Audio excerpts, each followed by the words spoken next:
Bonjour Pierre-Yves Géollet, vous Bonjour. êtes ministre-président du gouvernement de la Fédération Wallonie-Bruxelles.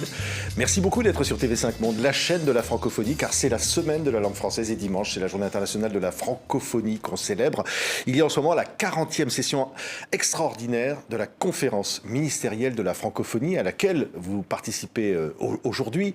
On va d'abord parler bien sûr de la diversité linguistique, mais on va aussi parler de l'Ukraine, de cette situation internationale tendue et au-delà en Europe.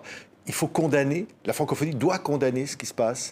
Oui, je pense qu'on doit condamner ce qui se passe en Ukraine, comme beaucoup d'autres instances internationales l'ont fait. Je pense que c'est une invasion militaire qui génère un drame humain aujourd'hui. Quand on voit la situation, du peuple ukrainien, on peut saluer, la résistance du peuple ukrainien, de l'armée ukrainienne. Je pense que ça a un respect, une admiration aujourd'hui. Mais quand on s'en prend à des civils, à des femmes, à des enfants, à des personnes âgées, à des personnes handicapées, il y a des limites qu'on ne peut pas dépasser. Et j'estime que la francophonie, on défend des valeurs universelles, on défend des valeurs de paix, de solidarité, d'intégrité territoriale, de souveraineté. Et donc je pense à un moment donné qu'on doit prendre une position et j'espère qu'on arrivera à un consensus pour prendre une position. On peut arriver à un consensus. La francophonie est vaste. Oui, la francophonie est vaste, mais je pense que ce qu'on a réussi, à l'ONU, quand on voit aujourd'hui l'Europe qui parle d'une seule voix pour condamner fermement, l'invasion russe et la guerre aujourd'hui en Ukraine, avec des sanctions très fortes, des sanctions sur le plan financier, sur le plan économique. Ce sont des sanctions qui n'ont jamais été prises. Et c'est d'ailleurs un peu, le paradoxe peut-être que Poutine a sous-estimé les valeurs démocratiques qui font la force de l'Occident et de l'Union européenne en particulier. Et quand on voit l'Europe qui a parlé d'une seule voix, je pense que c'est un élément important. C'est une guerre aux frontières de l'Union européenne et ça marque nos concitoyens. On sent aujourd'hui de l'anxiété, de la peur de ce qui se passe en Ukraine. Vous savez, quand on parle de guerre nucléaire, quand on parle d'une troisième guerre mondiale, je pense que ça affecte, nos citoyens partout en Europe et les jeunes aussi. Et les jeunes, vous savez, moi, souvent quand je parle, dans les écoles et que les jeunes sont un peu critiques par rapport à l'Europe parce qu'un manque de cohérence, un manque de lisibilité, un côté trop technocratique peut-être, je leur explique toujours que la première force de l'Europe, c'est qu'on vit en paix. Ça semblait peut-être un peu surréaliste ou aller de soi. Aujourd'hui, ça ne va plus de soi. Et donc, je pense qu'aujourd'hui, l'appartenance aussi, la citoyenneté européenne, je pense que c'est un élément important et c'est une conséquence peut-être la seule aujourd'hui positive, de la guerre que l'on connaît aujourd'hui. Alors, il y a beaucoup de francophones en Ukraine, mais ça, c'est une situation qui touche au plan des valeurs, qui sont celles de l'espace francophone. Bien sûr, ce sont des valeurs, qui sont, essentielles pour l'espace francophone et non seulement la condamnation de ce qui se passe là-bas, mais le rôle que nous devons jouer aujourd'hui, que ce soit les pays francophones ou les autres, c'est d'accueillir, ces réfugiés. Vous savez, on a parlé à un moment donné d'un million et demi de réfugiés. On a 3 millions aujourd'hui. On cite parfois des chiffres allant, près des 10 millions d'euros, 10 millions, de réfugiés. C'est énorme. Et donc, je pense que chaque État francophone doit aussi prendre ses responsabilités.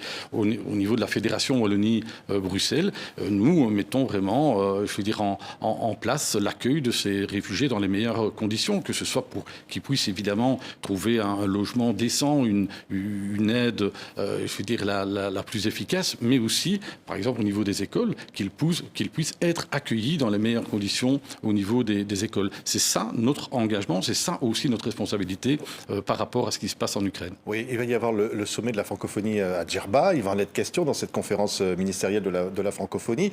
On voit des conflits, on a vu la situation au Mali, on voit dans l'espace francophone émerger la Russie, la Chine. C'est une situation nouvelle. La francophonie doit faire face à cette situation nouvelle.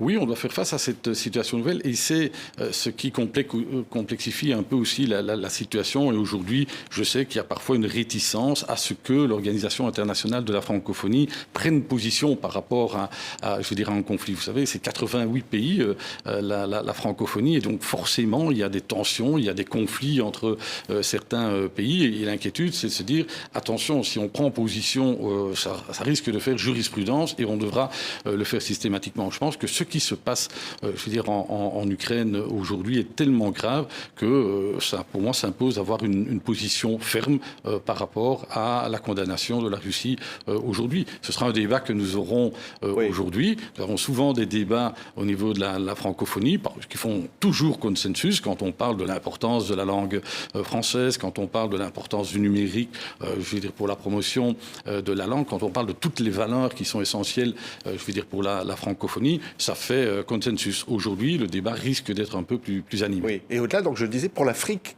parce qu'au fond, cette Afrique aujourd'hui est déstabilisée dans certaines régions par des conflits. Certainement, déstabilisée.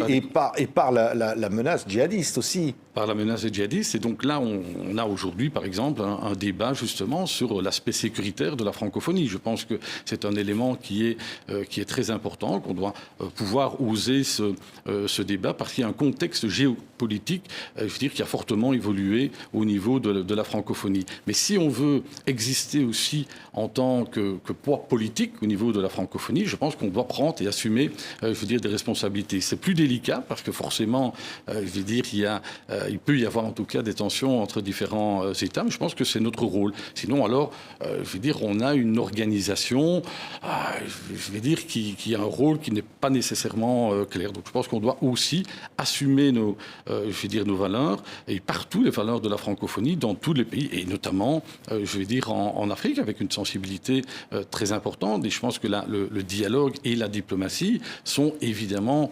les éléments peut-être les plus importants. On doit passer par beaucoup de dialogue, beaucoup de diplomatie, mais on doit aussi fermement, partout où la francophonie rayonne dans le monde, assumer nos valeurs. Oui, assumer aussi la diversité linguistique. Vous étiez à Pau hier pour parler de cette question-là, la diversité linguistique. Aujourd'hui, le français est menacé encore.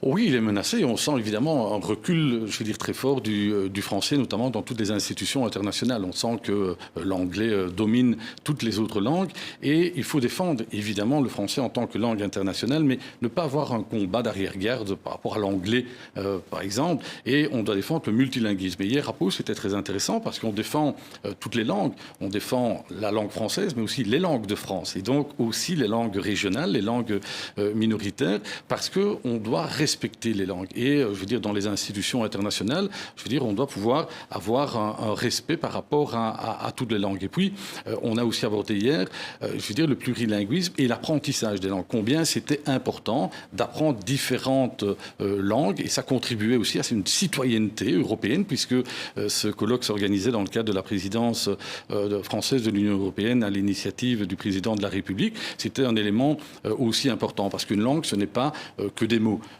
Une langue, je le dis toujours, ça a une âme. Une langue, c'est une culture, ça a une histoire.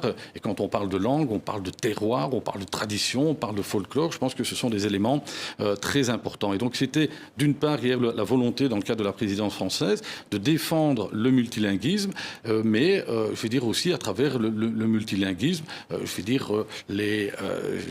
tous les pays, de la francophonie. Et donc ça, c'est important, et de l'Union européenne en particulier. Et ce qui est, c'est que dans le cadre de la présidence belge qui aura lieu le premier semestre 2024, nous souhaiterions aussi, au niveau de la Fédération Wallonie-Bruxelles, vous savez que la Belgique est un pays compliqué, mais défendre pas uniquement la langue française, mais certainement la langue française en ce qui concerne la Fédération Wallonie-Bruxelles, mais aussi le multilinguisme. Oui, la crise sanitaire, ça a marqué depuis 2 ans, évidemment, la francophonie, bien au-delà.